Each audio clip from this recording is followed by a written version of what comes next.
Shalom saudara. Senang sekali melihat wajah Bapak Ibu Saudara ya.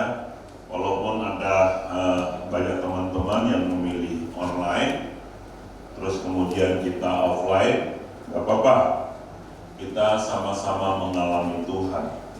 Nah, hari ini atau bulan ini kita masih tetap bicara tentang doa yang efektif. Yang saya dapatkan bahwa Tuhan mau kita bersafaat ya. Lalu bicara tentang doa syafaat di Alkitab, nama Hana adalah nama yang sangat terkenal, bahkan sampai sekarang orang Kristen kalau ngomongin doa syafaat itu mengaitkan dengan Hana. Jadi hari ini saya mau kita belajar dari prinsip-prinsip doa Ibu Hana ya.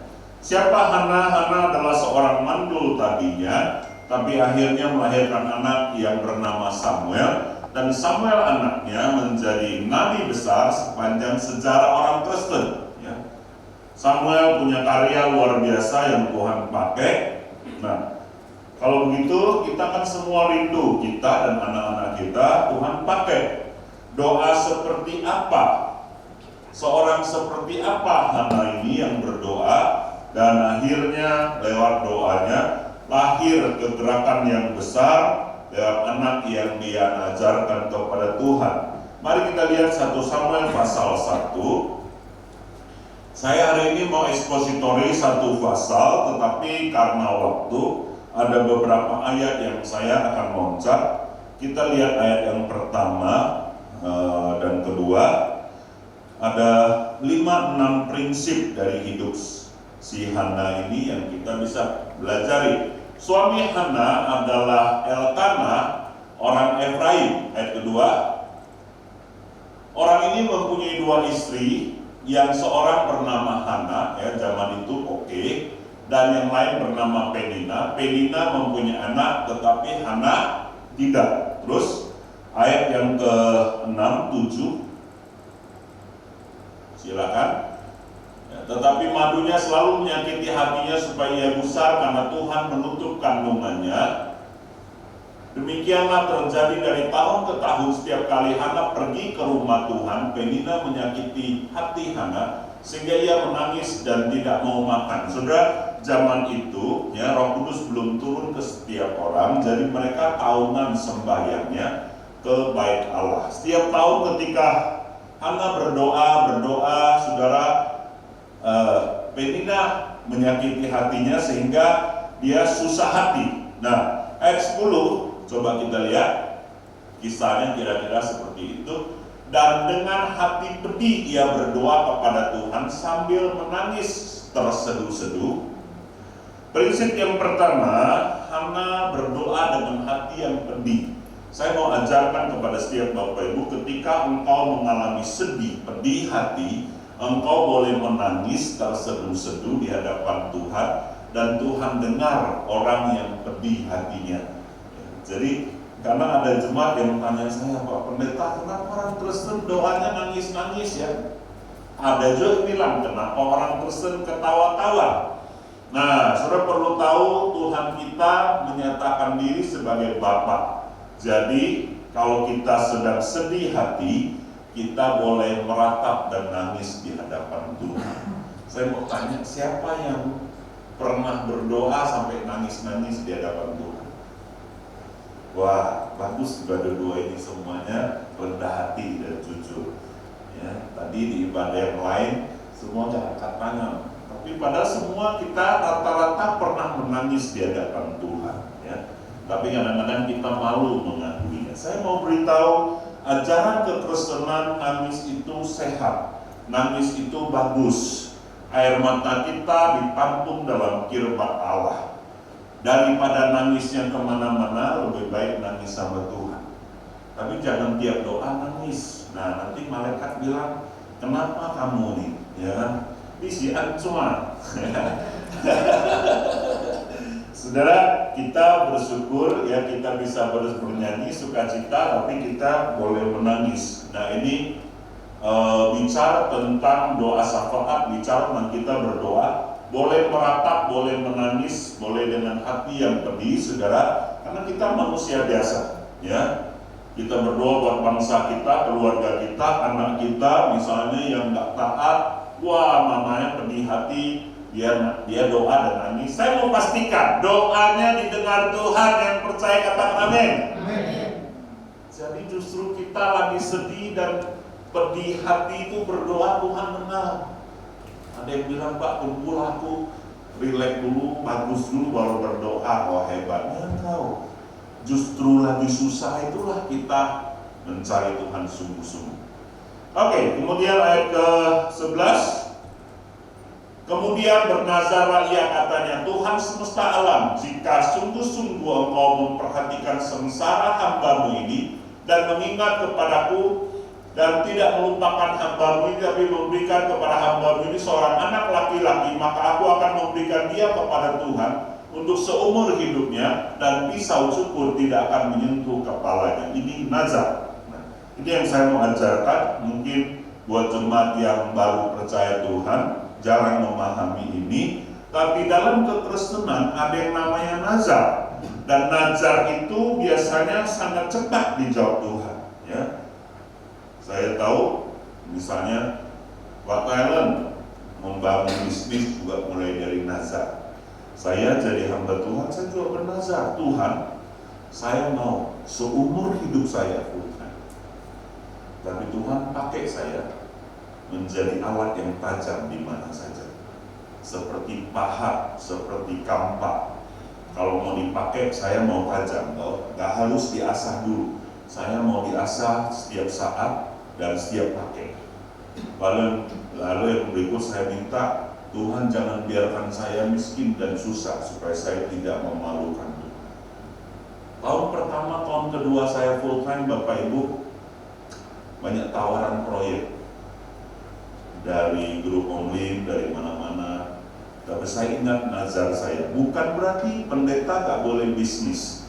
Dalam kasus saya waktu itu, saya mesti komitmen dengan nazar saya. Tuhan mau saya fokus merintis pelayanan. Sampai hari ini 22 tahun Tuhan tidak pernah melalaikan janjinya. Ya. Dan saya juga berkomitmen menjalankan nazar saya di hadapan Tuhan. Jadi Bapak Ibu boleh bernazar, dan bagus kalau Bapak Ibu mau persembahkan. Tapi awas, ketika engkau sudah janji, hati-hati jangan cepat lupa, tuliskan. Tapi kalau engkau merasa wah berat untuk melakukan, jangan cepat-cepat bernazar. Karena saya sudah melihat banyak orang yang bernazar lalu tidak menggenapi dan hidupnya susah. Kalau engkau menemukan nazarmu tidak mampu engkau genapi, datang ke hadapan Tuhan, minta ampun dan perbaharui komitmen. Karena Allah kita Allah yang hadir dalam perjanjian. Yang lain saya tidak tahu, tetapi Tuhan sangat komitmen dengan perjanjian. Ada beberapa perjanjian yang Allah baharui, mulai dari perjanjian lama dan perjanjian baru. Ya, itu sebabnya Alkitab kita disebut perjanjian lama, perjanjian baru. Kita ini ada karena perjanjian Allah dengan Adam dan Hawa, dengan Abraham, dengan Nuh. Ya, selalu direvisi sampai akhirnya Kristus datang. Kenapa Kristus mesti datang? Karena kita tidak mampu menggenapi perjanjian dan Allah hadir menanggung dosa kita, menggenapi janjinya sendiri dengan kita.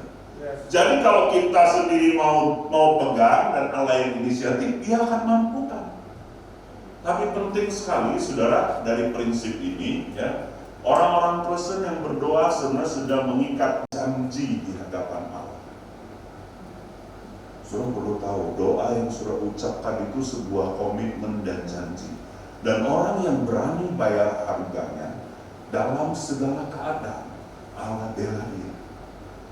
Saya sudah melihat saudara, misalnya Tuhan berkati aku di atas 50 juta. Ada orang berdoa gitu, di atas 50 juta satu bulan, semuanya aku pakai buat pelayanan. Orang ini sampai sekarang masih ada. Mulai dari jalan kaki pelayanan, yang saya kenal terakhir, dia sekarang naik pesawat pribadi pelayanan. Bukan dia sok kaya, tapi Allah memberkati dia. tapi dia pegang komitmen. Penghasilannya sekian, dia ambil, kemudian dia sesuaikan dengan kemudian kondisi dolar, dan selebihnya semua dia persembahkan buat Tuhan. Dia hidup dan baik keadaan. Sudah tahu waktu saya pelayanan pertama, persembahan yang saya terima itu 125.000. Tapi waktu itu Telkomsel, HP saya rata-rata 1,5 juta. Pernah 5 juta sebulan bayaran. Tapi sampai hari ini nomornya sudah mau 25 tahun tidak pernah diblokir. Sekarang uang teleponnya lucu, 100.000, 200.000, tambah murah. Memang zaman berubah, banyak hal yang berubah. Tapi Allah tidak pernah berubah membayar uang pulsa saya. Allah yang kita sembah adalah Allah yang setia. Saudara tahu ya? Apapun pekerjaan saudara, mau pendeta, mau DPR, mau bisnismen, sumber berkatnya adalah Tuhan. Ya. Ketika kau berjanji di hadapan Allah dan kau komitmen, Allah yang setia itu yang akan campur tangan dalam komitmen hidup. Percaya kepada Tuhan. Saudara lihat Hana, dalam keadaan yang susah, tidak punya anak, teknologi waktu itu belum ada bayi tabung, belum ada apa-apa. Tapi ketika dia berdoa, lahirlah Samuel yang mengubah sejarah Israel. Saya dorong saudara untuk berani berkomitmen dan menggenapinya di hadapan Tuhan. Tetap setia, walaupun orang lain tidak setia, saudara mesti setia. Tidak akan sia-sia komitmen kita di hadapan Tuhan. Berikutnya saudara, ayat 12. Ketika perempuan itu terus-menerus berdoa di hadapan Tuhan, maka Eli mengamat-ngamati mulut perempuan itu, dan karena Hana berkata-kata dalam hatinya dan hanya bibirnya saja bergerak-gerak, tapi suaranya tidak kedengaran, maka Eli menyangka perempuan itu mabuk. Lalu kata Eli kepadanya, berapa lama lagi engkau berlaku sebagai orang mabuk? Lepaskan dirimu daripada mabukmu. Tapi Hana menjawab, bukan tuanku, aku seorang perempuan yang sangat susah hati. Anggur ataupun minuman yang memabukkan tidak ku minum, melainkan aku mencurahkan isi hatiku di hadapan Tuhan.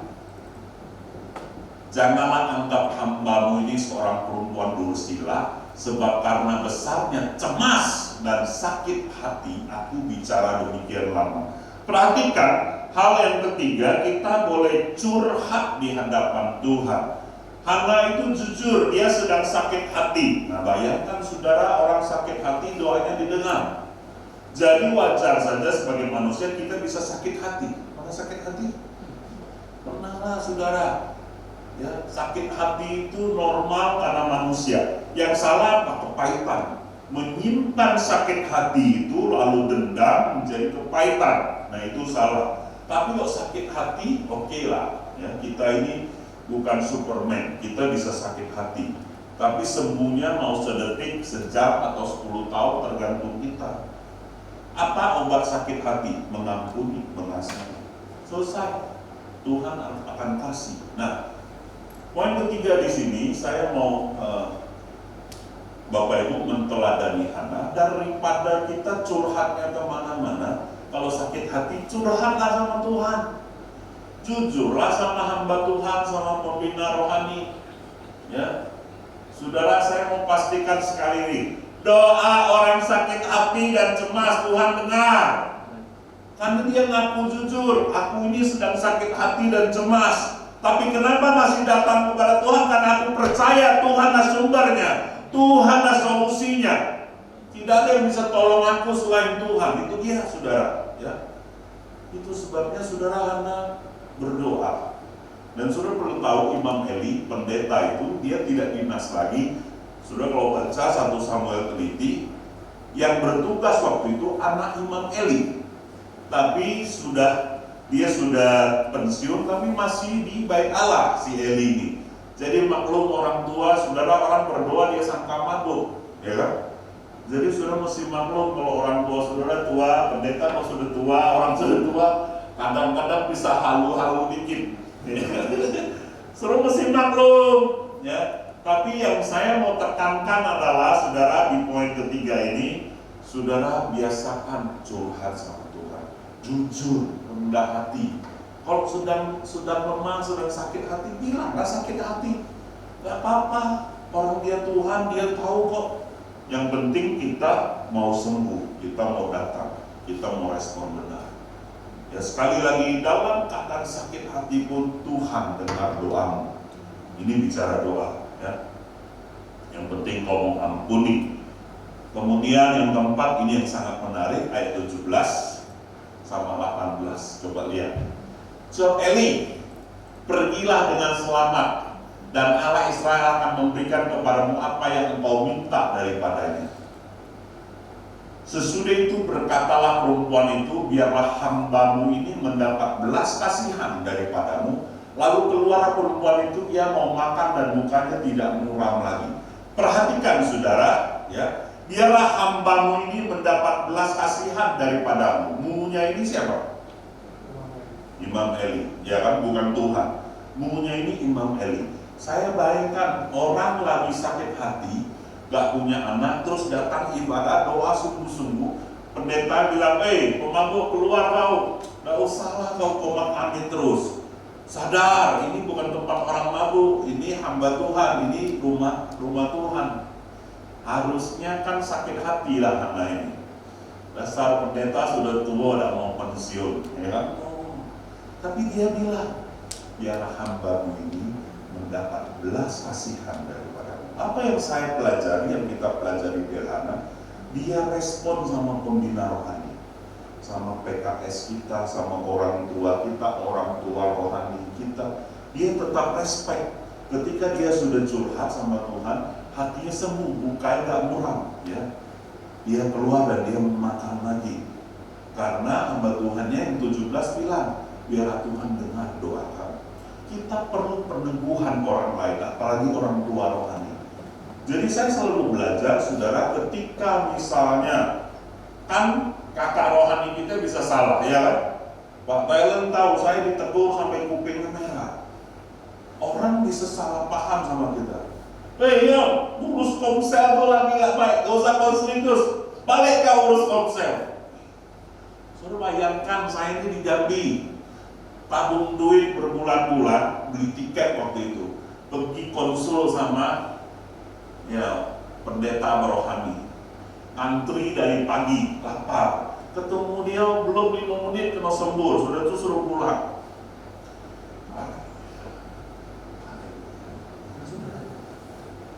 Tapi kalau kita berespon baik, kalau didengar, si Ayom gini, oh ya telepon dia, beritahu, Yom kamu salah loh, ini. Tapi kalau kita misalnya dikasih tahu sama bapak kita, mama kita, atau orang tua rohani kita keras kepala, terus lama-lama, si Ayom tuh lagi sesat begini. Ada usaha kasih tahu dia keras kepala, belum dikasih tahu sudah banyak alasan, mati kita. Saudara bayangkan di hadapan pembina rohani saudara tipe manusia seperti apa?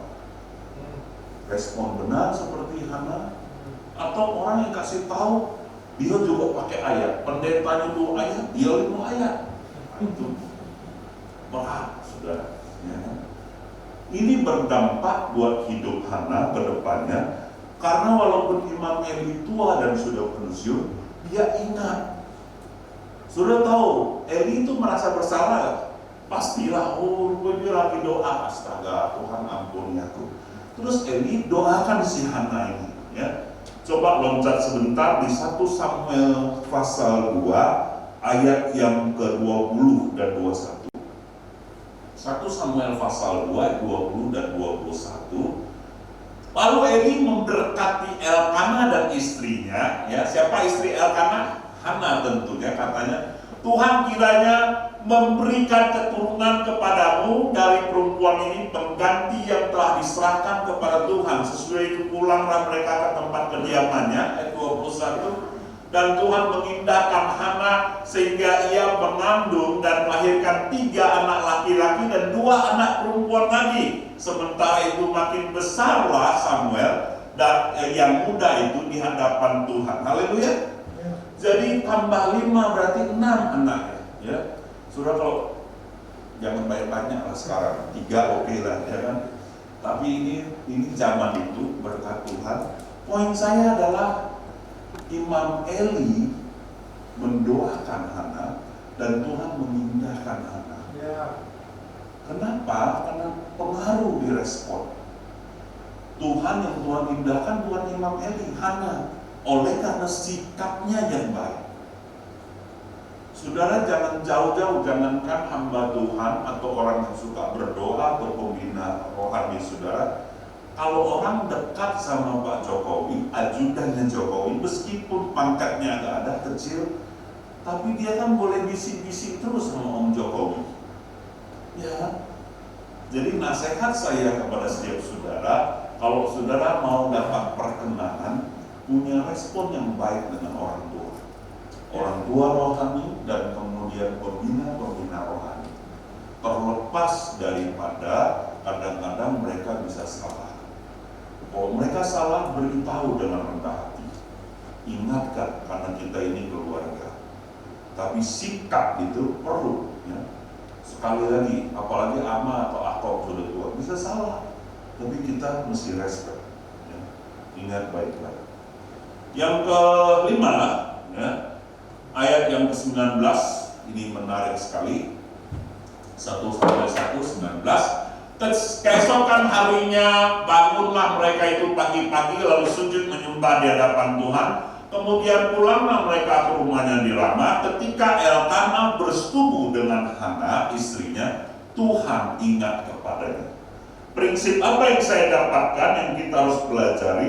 Saudara, doa itu bukan soal tempat, bukan soal sedang ngapain. Maaf, ayat ini bilang mereka sedang bersetubuh dan Tuhan ingat. Dengarkan khususnya anak muda, persetubuhan itu kudus. Ya, persetubuhan itu suci, persetubuhan itu Tuhan yang merancangkan. Yang jadi masalah adalah harus bersetubuh dengan orang yang seiman, sudah diberkati suami istri yang sah. Jadi jangan dipikir persetubuhan itu najis dan jorok kalau kita berzina. Apa aplikasinya? Saudara boleh berdoa ketika saudara sedang di toilet. Kalau ingat saudara bersyukur. Ya. Saya pernah saudara operasi waktu itu, kemudian dokter bilang kalau nanti sudah buang angin, kentut boleh makan. Wah, langkah lamanya nunggu kentut itu. Jadi satu kali sudah sembuh semua, waktu saya di toilet kentut, saya bersyukur, terima kasih ya Tuhan yang bisa kentut. Kentut itu pun anugerah, haleluya. Dan itu termasuk berdoa ya. Saya pernah dengar di YouTube pendeta bilang berdoa nggak boleh di toilet. Berdoa bukan soal tempatnya. Tentu saja kita bukan sengaja pergi ke toilet, setiap kali ke toilet baru ingat Tuhan. Nah itu nggak benar. Ya. Tapi maksud saya adalah doa itu bicara bukan soal tempat, tapi sikap hati, bukan soal gaya dan metode. Ya.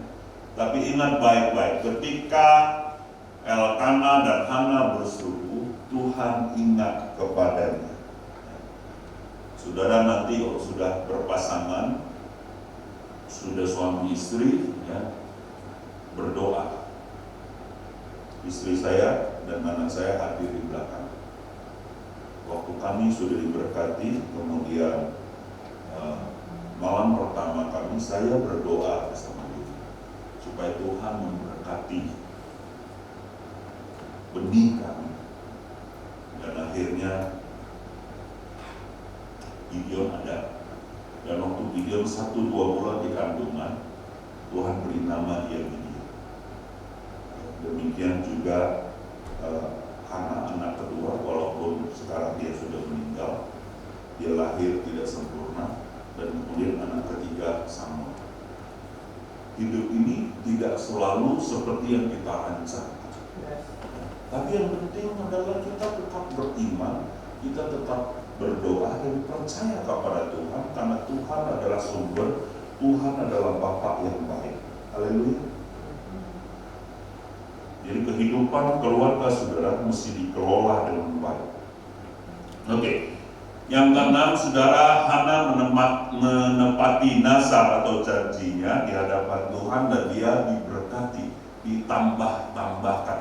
Coba lihat ayat 20 dan seterusnya ya. Maka setahun kemudian mengandunglah Hana dan melahirkan seorang anak laki-laki. Ia menamai anak itu Samuel, sebab katanya aku telah memintanya daripada Tuhan. Terus lihat, Elkana laki-laki itu pergi dengan seisi rumahnya mempersembahkan korban sembelihan tahunan dan korban nazar kepada Tuhan. Tapi Hana tidak ikut pergi sebab katanya kepada suaminya, nanti apabila anak itu cerai susu, aku akan mengantarkan dia, maka ia akan menghadap ke hadirat Tuhan dan tinggal di sana berapa lama? Seumur hidup. Berat buat seorang ibu, anaknya lahir, ya, kemudian sehabis susu diserahkan seumur hidup. Tapi Hana berkomitmen. Artinya apa yang saudara sudah nazarkan kepada Tuhan, percaya Tuhan yang sanggup, Tuhan yang mampu. Gak usah sayang, gak usah menyesal. Kadang-kadang bisa saudara, ya. Misalnya tabungan saya cuma 30 juta, lalu Tuhan menggerakkan saya memberi ke pembangunan. Dan Yuli sepakat, terus kami keluarkan tabungan segitu-gitunya, terus taruh. Habis taruh 2-3 minggu, waktu lagi buntu, 30 juta di situ.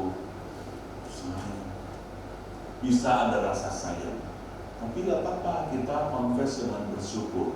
Tuhanlah sumbernya, Tuhanlah pegang kendali semua-muanya, dan kita percaya Tuhan sanggup buat mukjizat.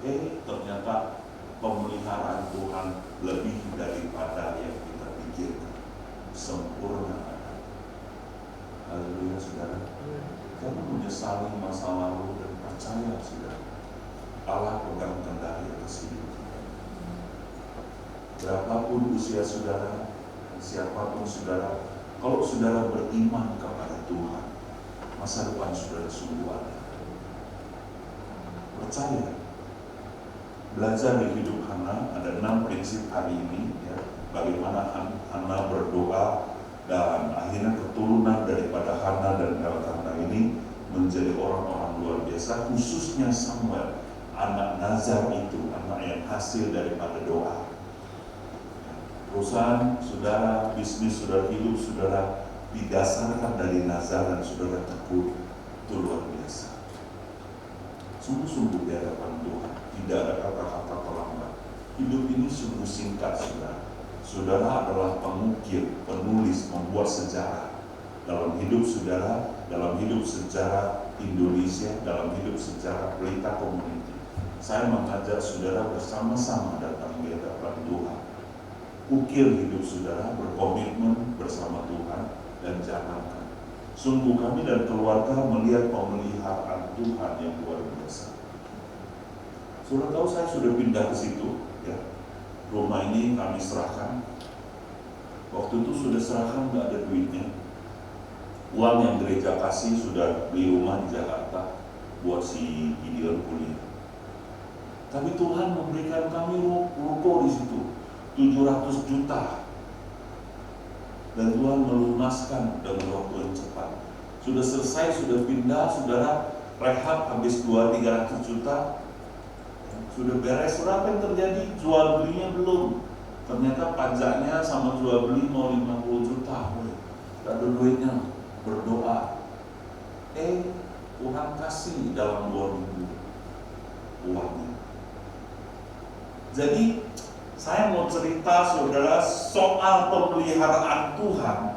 Asal saudara percaya dan bekerja, melakukan bagian saudara, Tuhan menggenapi begitu luar biasa. Terus kemudian jangan merengek-rengek minta ke orang-orang. Saya gak pernah merengek-rengek ke jemaat. Yang saya cerita adalah yang sudah terjadi. Tapi juga gak boleh sombong saudara. Gak boleh sombong sekali lagi. Satu hari ada jemaat ya yang antar singkong ke saya 1,5 kilo.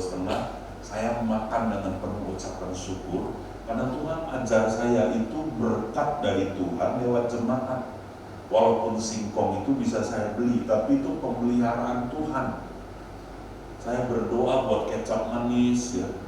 Saya berdoa buat beras, buat banyak kebutuhan.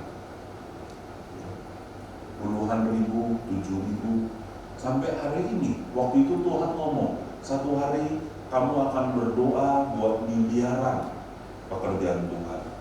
Saya bingung-bingung, tapi sampai hari ini saudara, 1 tahun operasional gereja kita 5-7 miliar kebutuhan misi, pembangunan dan sebagainya.